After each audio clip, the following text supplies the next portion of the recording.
Il se trouve dans le livre de Daniel une prophétie si précise qu'elle est comme un livre ouvert sur les événements les plus marquants de l'histoire des siècles suivant la vie de Daniel. Elle se trouve au chapitre 11 et c'est la prophétie la plus longue de toutes les Écritures. Elle est communiquée à Daniel par le mystérieux et glorieux personnage céleste qui lui est apparu au chapitre 10 sur les bords du fleuve Tigre alors qu'il est dans une période de jeûne prolongé. Non seulement cette prophétie décrit-elle la succession des empires, des rois, des guerres, des conquêtes à venir, mais beaucoup croient qu'elle annonce aussi des faits dépassant ces personnages historiques et des faits qui nous conduisent jusque dans les temps de la fin, les temps à venir, ceux du retour de notre Seigneur Jésus-Christ. Je suis très heureux de vous retrouver pour cet avant-dernier rendez-vous de notre étude dans le livre de Daniel. C'est notre 9e enseignement. Il est intitulé « Le roi sanguinaire ». Et comme pour toutes les autres vidéos de cette série, vous retrouverez dans le descriptif les notes qui vous permettront de reprendre en détail ce que je vais partager, mais aussi vous trouverez particulièrement pour cet enseignement des notes historiques, des compléments, des cartes et aussi une annexe pour encore nourrir votre réflexion et votre connaissance de la parole de Dieu. Je vous propose que nous commencions par prier. Seigneur notre Dieu, notre Père, ce soir nous abordons ce texte extraordinaire de Daniel chapitre 11 qui a été révélé des cieux à ton prophète. Et nous prions, Seigneur, que ta grâce nous accompagne. Je prie, Seigneur, que tu me permettes de parler selon ton cœur, Seigneur, et en conformité avec ta parole. Seigneur, merci pour ce moment précieux. Merci pour toute l'équipe qui est avec nous et merci pour tous ceux qui partagent, Seigneur, cet enseignement, qui le reçoivent. À toi soit toute la gloire, mon Père. Amen. Alors, certainement poussés par la situation difficile des Juifs retournés à Jérusalem en vue de reconstruire le temple suite à la proclamation de Cyrus, au début de la 3e année de ce roi, Daniel chapitre 10, verset 1er, Daniel poursuit un temps de jeûne et prière prolongé durant 3 semaines, jusqu'à ce que un être glorieux, donc un être céleste, se révèle à lui et lui fasse part de l'existence d'un combat spirituel acharné dont Daniel ignorait tout jusque-là, un combat qui oppose cet ange, cet envoyé de Dieu, à celui qu'il appelle le chef du royaume de Perse, chapitre 10, verset 13. Alors, s'il est envoyé par Dieu auprès de Daniel pour l'encourager, verset 19, il a aussi pour mission de l'instruire concernant des choses à venir.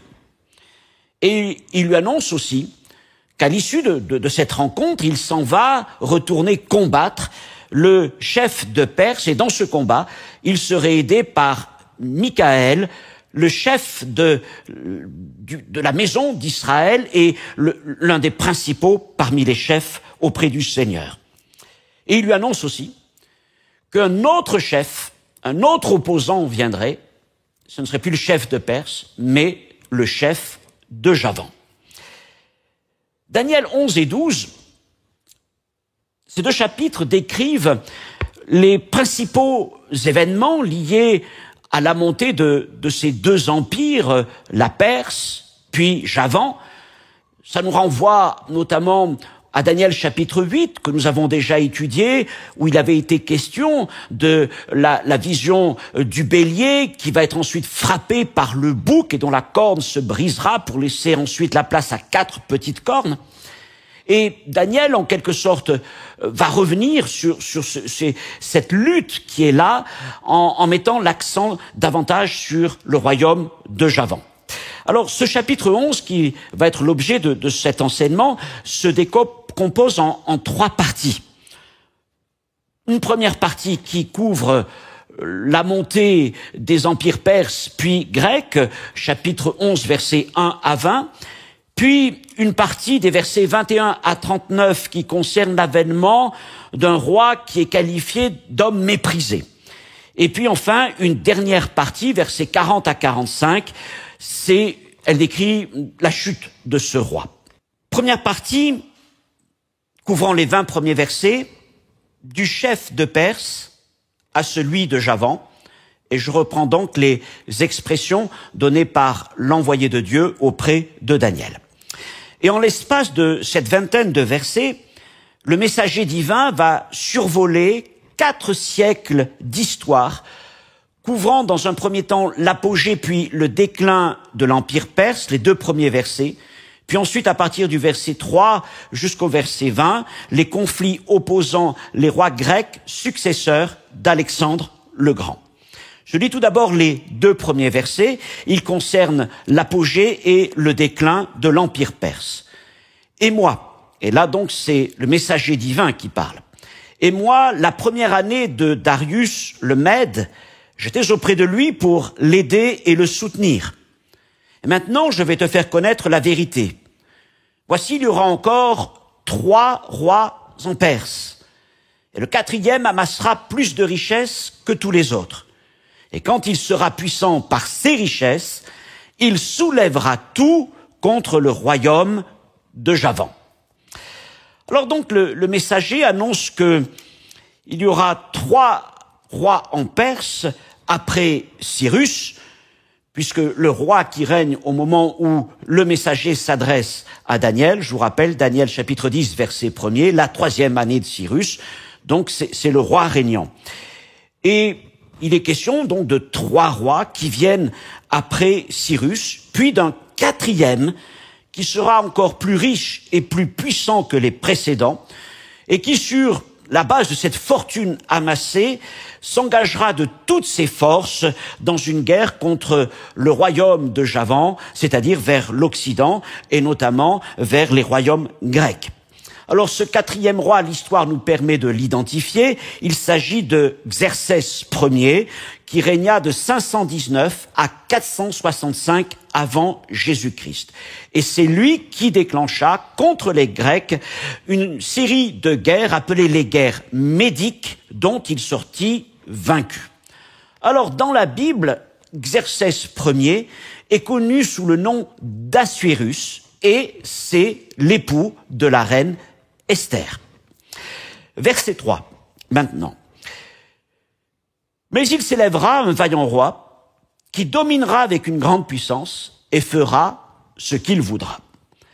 Alors ce roi vaillant annoncé par l'ange, c'est un roi grec, macédonien en l'occurrence, c'est Alexandre le Grand, qui dominera donc avec une grande puissance, ça nous parle de toutes les conquêtes qu'il va engager et qui fera ce qu'il voudra, avant de mourir subitement en l'an 323 avant Jésus-Christ, à Babylone, âgé de 33 ans.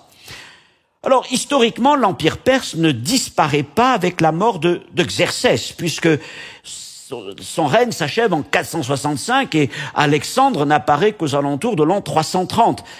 Et d'autres rois succèdent à Xerxès Ier pendant encore 130 ans à peu près, dont son fils Artaxerxès, qui est le roi qui autorisa Néhémie à retourner à Jérusalem pour y rebâtir la ville. C'était en 445 avant Jésus-Christ.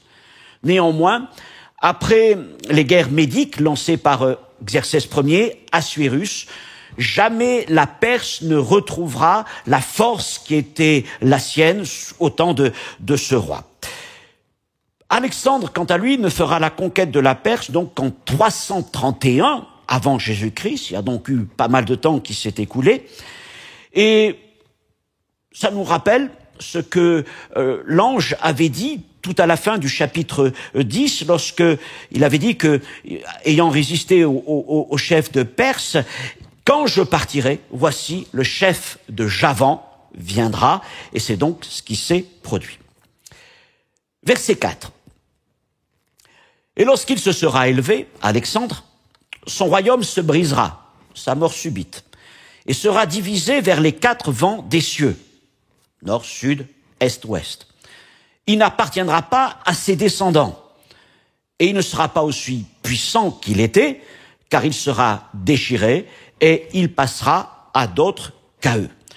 Et ce verset nous rappelle des points que nous avons étudiés, notamment dans Daniel 8, lorsque, à la suite d'Alexandre, l'Empire va être divisé en 5, mais principalement en 4 parties, Est, Nord, Sud, Ouest, qui verront s'affronter des généraux d'Alexandre qui vont s'imposer là dans chacune de ces régions. Ils sont appelés les diadoques, c'est-à-dire les successeurs. La suite du chapitre annonce les conflits à venir entre ces royaumes grecs issus de la partition de l'empire d'Alexandre. En particulier, les luttes entre les dynasties des Séleucides, le royaume du nord, celui qui est en vert sur la carte, et des Ptolémées, le royaume du sud, centré sur l'Égypte, en orange sur votre carte. Et comme nous le constatons sur la carte, eh bien, le carrefour, le lieu de rencontre et de choc, en quelque sorte, entre ces deux empires, eh bien, c'est tout ce Proche-Orient, cette région du Levant et d'Israël, de tout ce territoire qui est là, au carrefour de ces deux empires. Pour vous donner une idée de ce que représentent ces deux empires, j'ai essayé de faire la liste en regardant un peu ce qu'il en est, en prenant les noms des pays modernes. Voilà, pour comprendre mieux les choses et voir l'étendue, l'importance de ces empires. L'empire du Nord, l'empire séleucide, couvrirait aujourd'hui toute cette liste de pays, la Turquie, la Syrie, le Liban, Israël, la Jordanie, l'Irak, l'Iran, l'Afghanistan, le Pakistan, le Turkménistan et l'Ouzbékistan. Ça en fait, n'est-ce pas, des pays. Tandis que l'autre empire, celui du Sud, centré en Égypte, il couvrirait l'Égypte, la Libye et le Soudan du Nord. Voilà donc ces deux empires qui étaient là en train de s'affronter à cette époque et sur de nombreuses années. Du verset 5 jusqu'au verset 20, je ne vais pas les lire parce que c'est une lecture, ma foi, assez longue et pleine de détails, mais simplement nous rappeler ceci. Ces versets mettent en avant 4 guerres qui vont se dérouler tout au long du IIIe siècle avant Jésus-Christ. Alors, je les mentionne, vous les trouvez là sur cette diapositive. Première guerre de Syrie, verset 5. Deuxième guerre de Syrie, verset 6. Verset 7 à 9, troisième guerre de Syrie.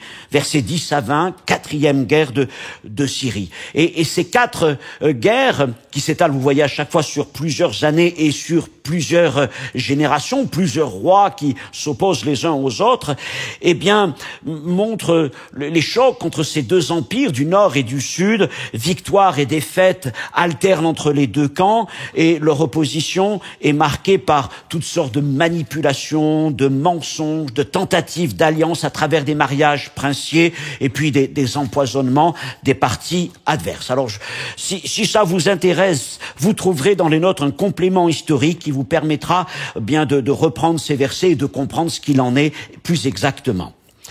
Néanmoins, de ce passage, 3 choses peuvent être notées. Premièrement, le verset 14, je le lis. En ce temps-là, plusieurs s'élèveront contre le roi du Midi, le roi d'Égypte donc, et des hommes violents parmi ton peuple, le peuple juif donc, se révolteront pour accomplir la vision et ils succomberont.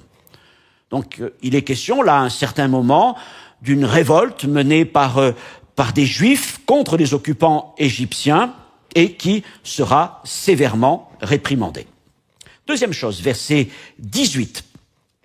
Alors là, il est question du roi du Nord qui tournera ses vues du côté des îles, et il faut comprendre les îles de la mer Méditerranée, je pourrais citer notamment Chypre, Crète, et puis toutes les îles qui sont là entre la Grèce et la Turquie d'aujourd'hui.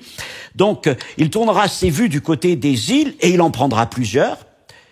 Et, excusez-moi, mais un chef mettra fin à l'opprobre qu'il voulait lui attirer, et le fera retomber sur lui. Alors ici, si je m'arrête sur ce verset, c'est parce que nous avons là l'évocation de la première intervention majeure des Romains dans les affaires du bassin oriental méditerranéen. Ce verset nous rappelle qu'un roi du Nord, Antiochus III, a été vaincu par les Romains à la bataille de Magnésie en 190 avant Jésus-Christ, et qu'en conséquence, il dut leur verser un lourd tribut, des impôts, et d'ailleurs laissa son fils et un de ses petits-fils en otage auprès des Romains. Je vous demande de garder cette idée. La première intervention donc d'une puissance occidentale dans les affaires orientales, celle de Rome.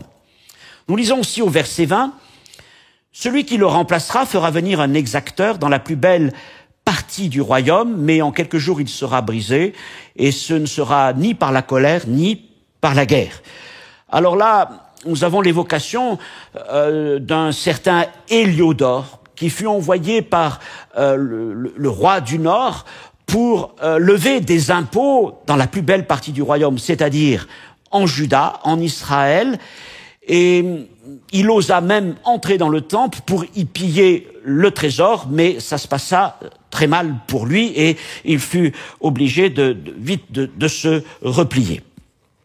Voilà donc pour tout ce survol rapide. Je ne suis pas rentré dans tous les détails, toute la suite de conflits et de manigances et de complots qui sont décrits ici ou évoqués en tout cas du verset 3 jusqu'au verset 20. J'en arrive maintenant à la deuxième partie, du verset 21 jusqu'au verset 39, où il est question d'un homme méprisé, et cet homme c'est un roi, le roi méprisé. Alors, ce passage décrit une série complexe d'événements liés au règne d'un roi méprisé et de tous les conflits qui s'ensuivent avant de se concentrer sur les choses abominables qu'il accomplit en Juda et à Jérusalem. Tout d'abord, du verset 21 jusqu'au verset 24, je fais la lecture. Un homme méprisé prendra sa place sans être vêtu de la dignité royale, il paraîtra au milieu de la paix et s'emparera du royaume par l'intrigue. Les troupes qui se répandront comme un torrent seront submergées devant lui et anéanties de même qu'un chef de l'alliance. Après qu'on se sera joint à lui, il usera de tromperie, il se mettra en marche et il aura le dessus avec peu de monde. Il entrera au sein de la paix dans les lieux les plus fertiles de la province. Il fera ce que n'avaient pas fait ses pères, ni les pères de ses pères. Il distribuera le butin, les dépouilles et les richesses, et il formera des projets contre les forteresses, et cela pendant un certain temps. Ces versets décrivent la montée en puissance du roi méprisé. Il est qualifié de méprisé, parce qu'il usurpe le trône par la tromperie et des intrigues. Et vous trouverez dans les notes un encart vous racontant cette histoire.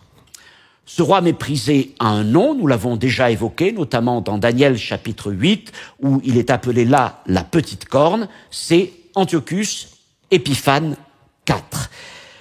Et cet homme, ce roi, va étendre son influence grâce à des alliances, même au sein du peuple juif, et toutes sortes de promesses mensongères, notamment en distribuant des richesses et des terres pour s'assurer le soutien de ses partisans et renforcer ainsi son pouvoir dans son empire. Avançons maintenant à partir du verset 25 jusqu'au verset 28. À la tête d'une grande armée, il emploiera sa force et son ardeur contre le roi du Midi. Donc, il déclenche de nouveaux conflit. Et le roi du Midi s'engagera dans la guerre avec une armée nombreuse et très puissante, mais il ne résistera pas, car on méditera contre lui de mauvais desseins. Et ceux qui mangeront des mets de sa table causeront sa perte, et ses troupes se répandront comme un torrent, et les morts tomberont en grand nombre. Les deux rois, celui du nord et du sud, chercheront en leur cœur à faire le mal, et à la même table, ils parleront avec fausseté. Mais cela ne réussira pas, car la fin n'arrivera qu'au temps marqué. Alors, il, le roi du Nord, retournera dans son pays avec de grandes richesses. Il sera dans son cœur hostile à l'Alliance sainte. Il agira contre elle, puis retournera dans son pays. Donc ici, il est question de la première campagne contre le roi du Sud.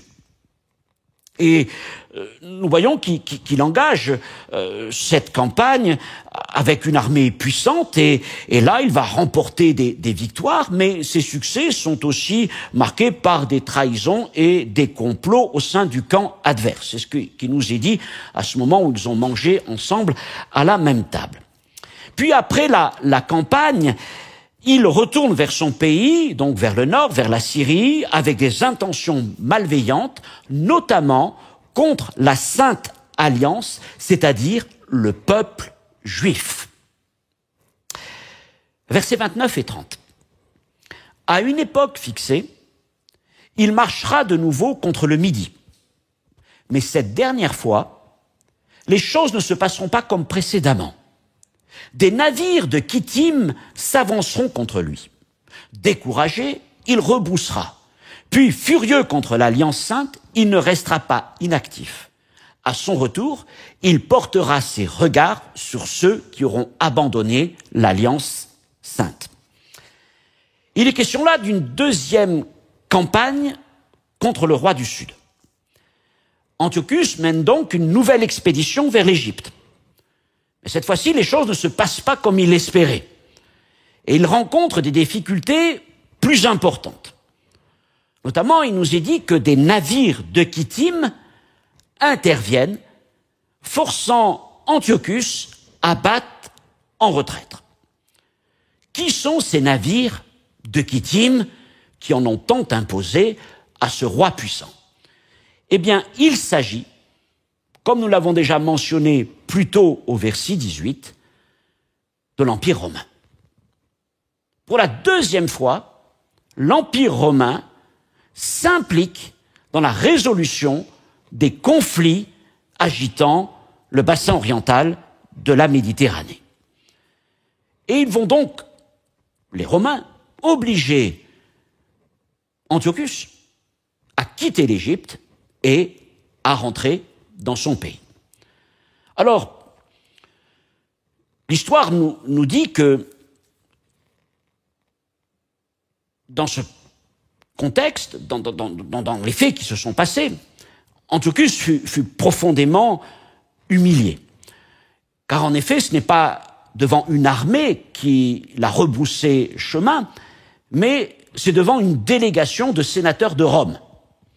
Rome n'avait pas envoyé des légions, ils avaient envoyé simplement quelques-uns de ces sénateurs avec une lettre menaçant Antiochus d'intervention s'il persévérait à vouloir s'engager dans la guerre contre l'Égypte.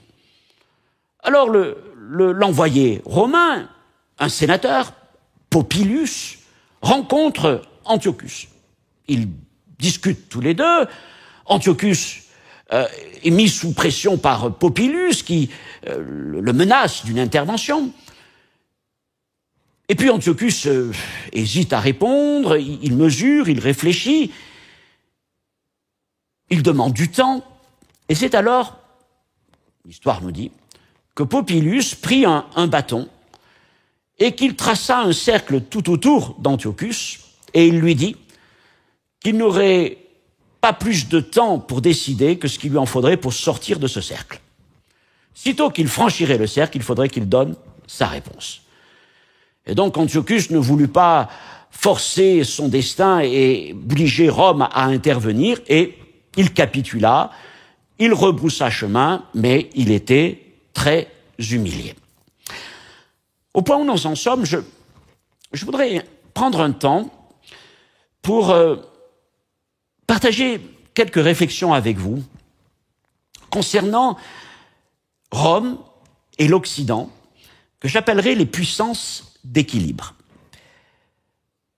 Alors, sans être mentionné directement, le chapitre 11, par deux fois, évoque la montée en puissance de Rome. Nous l'avons vu. Verset 18, lors de la première intervention, Et puis, au verset 30, lorsqu'ils envoyèrent des navires. Et Rome apparaît dans ces deux situations comme une force régulatrice des tensions et des ambitions des rois d'Orient. La première mention évoque le chef romain qui remporta la bataille de Magnésie contre Antiochus III en 190 avant Jésus-Christ, et il mit fin à ses prétentions sur les îles méditerranéennes. Et la seconde mention annonce donc l'humiliation infligée par Popilius à Antiochus aux portes d'Alexandrie en 168 avant Jésus-Christ. Rome n'est pas directement mentionnée, mais elle apparaît sous le nom de Kittim. Kittim est l'un des 3 fils de Javan, et son frère est Tarsis. Alors on trouve ça dans Genèse chapitre 10, verset 4. Et Kittim est, selon les Écritures, l'ancêtre d'une des familles parties peupler l'Occident. Et souvent dans les Écritures, Kittim est dans un premier temps associé à Chypre et par extension au peuple de l'Ouest, depuis les Grecs jusqu'aux Romains. Balaam, le prophète que le roi Balak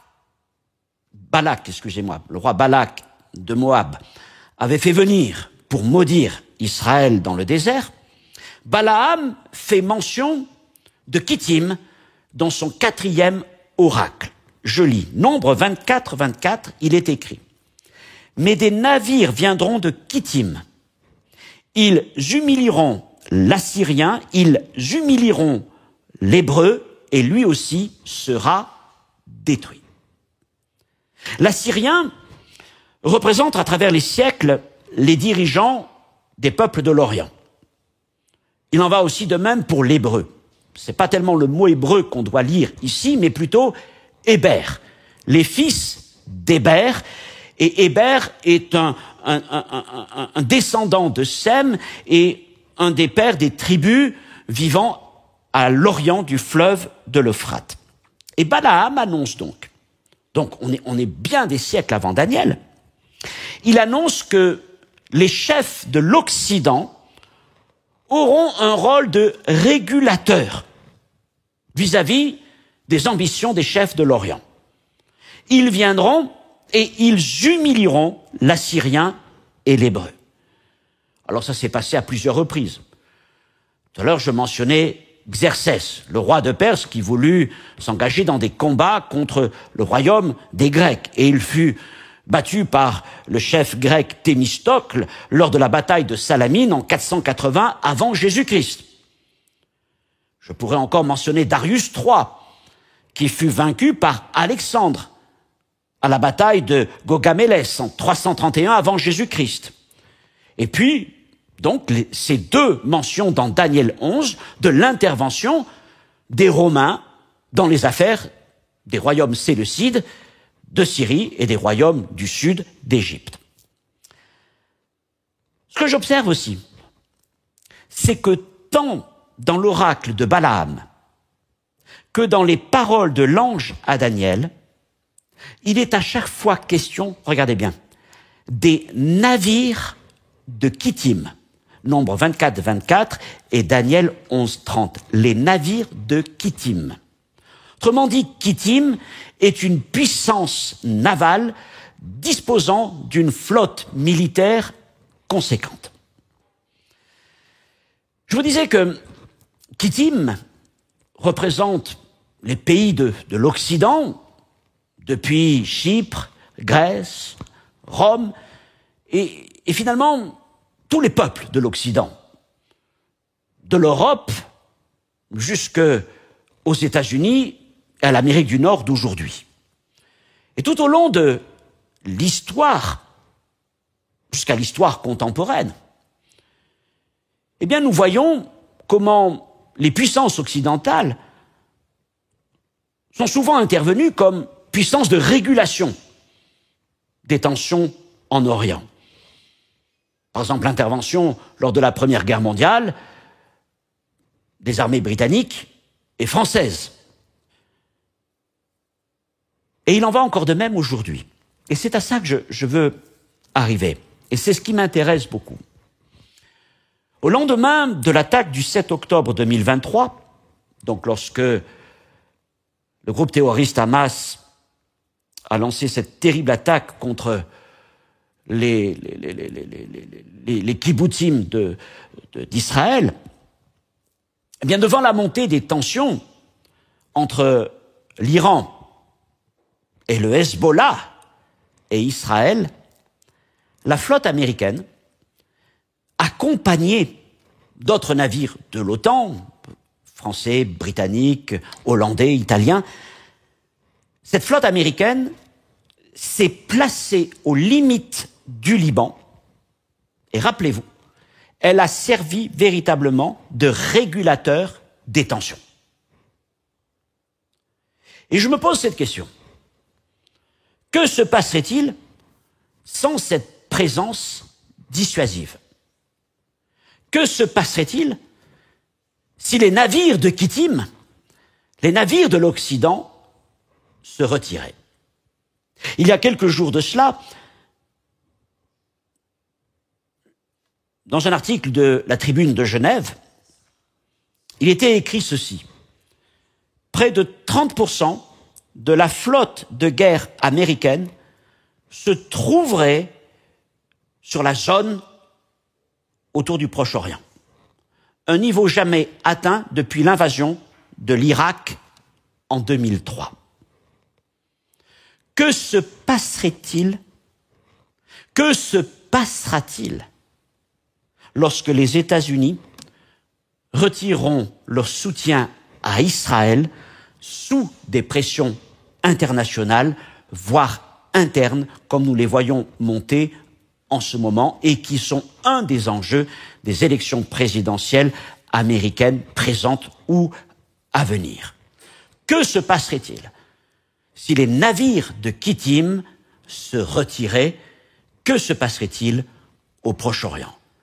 Qui empêcherait alors les forces coalisées de l'Iran, de bien des pays arabes, de se tourner immédiatement contre Israël?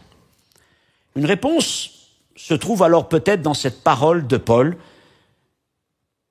Et vous allez peut-être trouver étrange que je cite ce verset, mais je vous invite à y réfléchir. 2 Thessaloniciens, chapitre 2, versets 6 à 8, ce verset que nous connaissons bien, où il est écrit « Et maintenant, vous savez ce qui le retient, afin qu'il ne paraisse qu'en son temps. Car le mystère de l'iniquité agit déjà, il faut seulement que celui qui le retient encore ait disparu, et alors paraîtra limpide que le Seigneur Jésus détruira par le souffle de sa bouche et qu'il l'anéantira par l'éclat de son avènement. » Et si, comme dans les temps passés, notamment dans ces textes de Daniel, et si les navires de Kittim, et si les puissances militaires de l'Occident agissaient en quelque sorte comme ce modérateur, qui est là comme pour retenir le déferlement de puissance, de violence contre Israël. Je laisse ça à notre réflexion. Si ça vous intéresse, vous pouvez toujours retrouver dans la série d'enseignements apportés sur le 2e livre des Thessaloniciens le passage en question. J'avais développé ces choses-là sans forcément en venir à cette question des navires de Kittim. Mais je trouve intéressant de réfléchir à ces choses, de les placer dans notre contexte et de voir que, bien, finalement, les choses n'ont pas tellement changé avec les siècles. Ce qui avait été du temps de ces rois du IIIe siècle, eh bien, nous continuons à le voir encore aujourd'hui. Avançons maintenant et retournons donc dans nos versets. Et nous en sommes au verset 31, et je vais lire jusqu'au verset 35.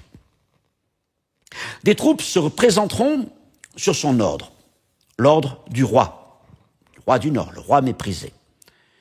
Et elles profaneront le sanctuaire, la forteresse, et elles feront cesser le sacrifice perpétuel et dresseront l'abomination du dévastateur. Et il séduira par des flatteries les traîtres de l'alliance. Mais ceux du peuple qui connaîtront leur Dieu agiront avec fermeté. Et les plus sages parmi eux donneront instruction à la multitude. Il en est qui succomberont pour un temps à l'épée et à la flamme, à la captivité et au pillage. Et dans le temps où ils succomberont, ils seront un peu secourus et plusieurs se joindront à eux par hypocrisie. Quelques-uns des hommes sages succomberont afin qu'ils soient épurés, purifiés et blanchis jusqu'au temps de la fin, car elle n'arrivera qu'au temps marqué. Dans ce passage, il est question de la persécution des Juifs et de ce qui est donc appelé l'abomination de la désolation. Humilié et furieux de son échec en Égypte, Antiochus revient avec une grande rage, une grande colère contre le peuple juif. Alors, son but était d'imposer la culture et le polythéisme grec à la société juive. Il voulait, ce qu'on appelle ça, helléniser la société juive. Et pour ça, il devait mettre un fin à l'activité du temple, qui était le centre de la foi juive, évidemment. Et donc il s'employa à faire cesser le sacrifice perpétuel, c'est-à-dire l'offrande des animaux, matin, soir, les jours de sabbat, les jours de fête. Et en plus, il profana le temple. Et cet acte est appelé l'abomination de la désolation, en référence à l'installation d'une statue du dieu grec Zeus dans le temple et du sacrifice d'une truie sur l'autel. En plus de ces exactions, Antiochus va lancer une persécution contre les Juifs refusant l'hellénisation et restant attachés à leur foi. Alors certes, certains Juifs sont séduits et attirés par l'appât du gain, se détournent de leur foi, mais pour les autres, il va les persécuter. Et il va même finir par déclencher une révolte menée par un groupe de résistants juifs surnommés les Maccabées. Comme nous le voyons à la fin du verset 32, mais ceux du peuple qui connaîtront leur Dieu agiront avec fermeté. Et le récit souligne que les persécutions qui vont durer pendant plusieurs années servent à purifier, à éprouver le peuple, séparant les fidèles des infidèles. Le dernier enseignement de cette série sur Daniel portera en quelque sorte, ou plutôt s'appuiera sur le chapitre 12 de ce livre et s'intitulera « Les Lumières d'Hanouka ». Et je prendrai le temps de voir avec vous cette histoire de la révolte des Maccabées et du miracle qui s'est accompli dans le temple et qui est resté sous le nom de la fête d'Hanouka, la fête de la dédicace, une fête qui est mentionnée dans l'évangile de Jean, chapitre 5, lorsqu'il est dit que Jésus, en hiver, était à Jérusalem, il rentra dans le temple le jour de la fête de la dédicace. Voilà donc pour cette colère et ces exactions d'Antiochus contre le peuple juif et la révolte qui s'ensuivit. Du verset 36 jusqu'au verset 39, l'ange va maintenant s'arrêter non plus tellement sur les choses qu'il accomplit, mais sur le caractère profondément corrompu et méprisable de ce roi. Je lis. Le roi fera ce qu'il voudra. Il s'élèvera, il se glorifiera au-dessus de tous les dieux, et il dira des choses incroyables contre le Dieu des dieux. Il prospérera jusqu'à ce que la colère soit consommée, car ce qui est arrêté s'accomplira. Il n'aura égard ni au Dieu de ses pères, ni à la divinité qui fait les délices des femmes, il n'aura égard à aucun Dieu, car il se glorifiera au-dessus de tous. Toutefois, il honorera le Dieu des forteresses sur son piédestal. À ce Dieu que ne connaissaient pas ses pères, il rendra des hommages avec de l'or et de l'argent, avec des pierres précieuses et des objets de prix.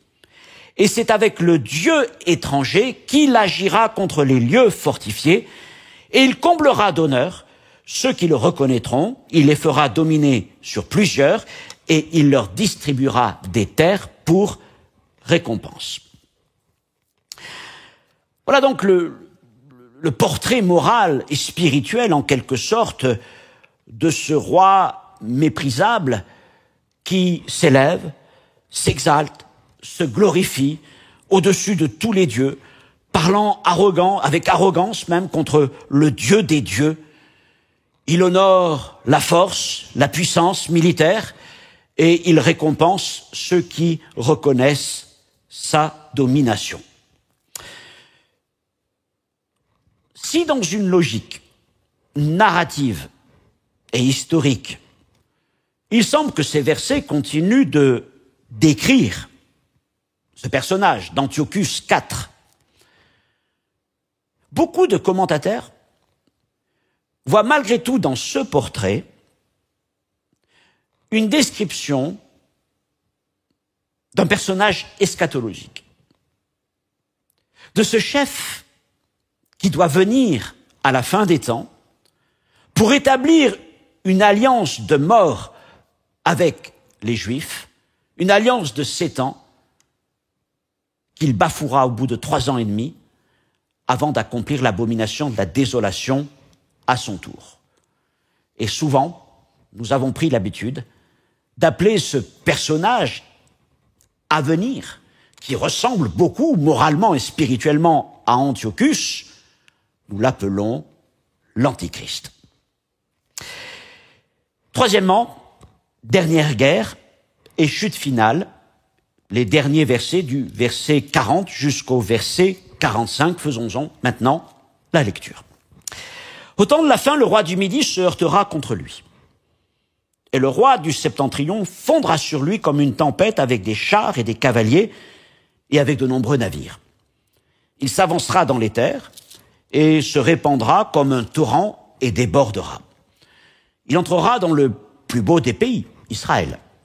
Et plusieurs succomberont, mais Édom, Moab et les principaux des enfants d'Ammon seront délivrés de sa main. Il étendra sa main sur divers pays, et le pays d'Égypte n'échappera point.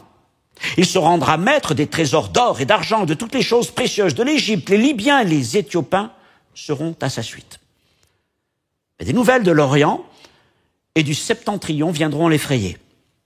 Et il partira avec une grande fureur pour détruire et exterminer des multitudes. Il dressera les tentes de son palais entre les mers, vers la glorieuse et sainte montagne, Jérusalem, puis il arrivera à la fin sans que personne lui soit en aide. Verset 40 nous dit que, au temps de la fin, le roi du Midi, le roi d'Égypte donc, engage de nouveau un conflit majeur avec le roi du Nord.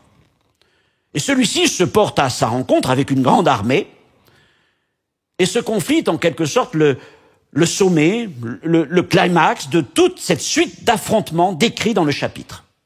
C'est un affrontement majeur et décisif dans la vision prophétique. Versets 41 à 43 nous montrent que le roi du Nord l'emporte sur le roi du Sud. Et celui-ci se lance dans plusieurs conquêtes. Il envahit de nouveau le plus beau des pays, Israël, mais les territoires voisins d'Édom, Moab, Ammon, c'est-à-dire la Jordanie contemporaine, sont épargnés. Il préfère plutôt porter ses efforts vers les pays du Sud. L'Égypte et peut-être l'Arabie sont conquises. Et aucun pays ne semble pouvoir résister à sa domination, ce qui montre l'ampleur de ses conquêtes et de sa force. Et le texte nous dit ensuite que le roi du Nord s'empare des richesses de l'Égypte. Et ce contrôle des ressources économiques souligne sa puissance et sa capacité à subjuguer, dominer les nations par la richesse autant que par la force. devant l'écroulement de l'Égypte, les peuples alliés de l'Égypte, traditionnellement, les Libyens et les Éthiopiens, comprenons les Soudanais du Nord, finissent par se rallier au roi du Nord, soit par soumission, soit par une alliance forcée avec le conquérant. Puis au verset 44, voilà que arrivent des nouvelles inquiétantes. Des nouvelles de l'Est et du Nord troublent le roi. Alors l'histoire nous dit que Antiochus, vers la fin de son règne, dut faire face à une hostilité de la part de l'empire parthe à l'est, cette puissance parthe, et puis au nord, le royaume d'Arménie. Donc les nouvelles qui sont là, les Parthes et les Arméniens qui se dressent contre lui. En réponse à ces menaces, le roi agit avec une grande fureur, détruisant tout sur son passage. Et sa réaction est décrite comme implacable et violente. Puis au verset 45, il nous est parlé de la chute du roi du Nord. Quittant l'Égypte précipitamment, le roi dresse ses tentes entre la mer et la montagne sainte, c'est-à-dire Jérusalem. Et malgré sa puissance, le roi arrive à sa fin sans qu'aucune aide lui soit apportée. Et cela suggère une chute soudaine et inattendue, une fin inéluctable, orchestrée en quelque sorte par des forces supérieures, des forces célestes. Antiochus IV meurt en 164 avant Jésus-Christ d'une maladie mystérieuse. Peu de temps après que les Juifs aient repris contrôle de Jérusalem et aient purifié le temple, nous le verrons la prochaine fois, et aussi après une série d'échecs militaires. Et il arriva donc à Antiochus ce qui est écrit, puis il arriva à la fin sans que personne lui soit en aide. Alors la mort d'Antiochus ouvre la voie à une période de turbulence pour l'empire grec du Nord, l'empire séleucide, marqué par des conflits dynastiques de succession et un déclin progressif qui conduiront à la fin du royaume et à l'expansion de l'influence romaine dans la région. Et en 64 avant Jésus-Christ, le fameux général Pompée annexera la Syrie, transformant en quelque sorte le cœur de l'ancien empire séleucide en province romaine. En cela, on peut dire que la période suivant immédiatement l'abomination de la désolation a marqué le commencement du déclin de l'empire séleucide, le principal des royaumes de Javan. Alors il nous faut prendre un peu de recul. Parce que s'il y a de bons arguments pour une lecture historique de ce passage, je viens de la faire, donc en collant au personnage d'Antiochus, il y a aussi des difficultés, des impossibilités historiques. Notamment le fait qu'en raison des pressions romaines, nous en avons parlé, jamais Antiochus n'a envahi l'Égypte, notamment après la guerre contre les Maccabées. Historiquement parlant, nous devons dire que les versets 40 à 43 ne le concernent pas. Jamais ce qui est décrit là n'a été réalisé par Antiochus. De même, le texte semble nous dire qu'Antiochus, en tout cas le personnage qui est présenté là, fin du verset 45, meurt dans la terre d'Israël. Il a dressé ses tentes vers la glorieuse et sainte montagne, et là arrive la fin. Mais Antiochus n'est pas mort en Israël. Il est mort du côté de la Babylonie, de la Perse, quelque temps plus tard, mais pas en Israël. Alors, en raison de toutes ces difficultés de compatibilité historique, plusieurs considèrent plutôt que cette partie du texte serait une prophétie non accomplie. Elle ne concernerait pas, premièrement, Antiochus IV. Oui, il y a des choses, il y a des éléments qui rappellent Antiochus. Mais ce texte va bien au-delà d'Antiochus, comme les versets précédents décrivaient un personnage qui semblait encore bien plus grand en quelque sorte dans sa folie, dans sa colère qu'Antiochus lui-même. Et on y voit alors une préfiguration d'événements eschatologiques, d'événements concernant la fin des temps plutôt que des événements historiques passés. Autrement dit, dans ces versets de la fin du chapitre 11, on passe de l'histoire ancienne, de l'histoire antique, plusieurs siècles avant Jésus-Christ, à une histoire à venir. Une histoire non encore accomplie, mais prophétisée. Une histoire qui reprendra les schémas qui ont déjà été observés du temps de ces rois des temps passés. Il y a des correspondances. On parle d'un type et d'un antitype, du nombre et d'une pleine réalisation, d'un accomplissement partiel et d'un accomplissement total. Alors je ne vais pas aujourd'hui rentrer dans des hypothèses, me lancer dans toutes sortes de spéculations concernant l'identité possible de ce personnage, de ce roi du Nord de la fin des temps, sans prendre le temps vraiment de les argumenter et surtout de les rapprocher avec le livre de l'Apocalypse. Mais je vous rappelle qu'à partir du mois de septembre, dans le courant de septembre, nous allons basculer vers une série d'études dans le livre de l'Apocalypse. Maintenant, il y a aussi une parole du messager céleste envoyé vers Daniel qui donne du crédit à cette interprétation eschatologique. C'est lorsqu'il fait référence à la résurrection. Daniel 12, 1 et 2, en ce temps-là, donc ce temps de la fin, en ce temps-là, ceux de ton peuple qui seront trouvés inscrits dans le livre seront sauvés. Et plusieurs de ceux qui dorment dans la poussière de la terre se réveilleront. Les uns pour la vie éternelle, les autres pour l'opprobre et pour la honte éternelle. Et il est donc là question de la résurrection. Et cette résurrection ne s'est pas accomplie. Elle s'accomplira au temps du retour de notre Seigneur, du Messie d'Israël, Jésus-Christ. Conclusion. Selon l'interprétation historique, Daniel 11 correspond en quelque sorte au développement de la parole d'introduction à son discours du messager divin. C'est celle que nous trouvons à la fin du verset 10, versets 20 à 21, je les relis. L'ange me dit, sais-tu pourquoi je suis venu vers toi? Maintenant, je m'en retourne pour combattre le chef de la Perse. Et quand je partirai, voici le chef de Javan viendra. Mais je veux te faire connaître ce qui est écrit dans le livre de la vérité. Personne ne m'aide contre cela, excepté Michaël, votre chef.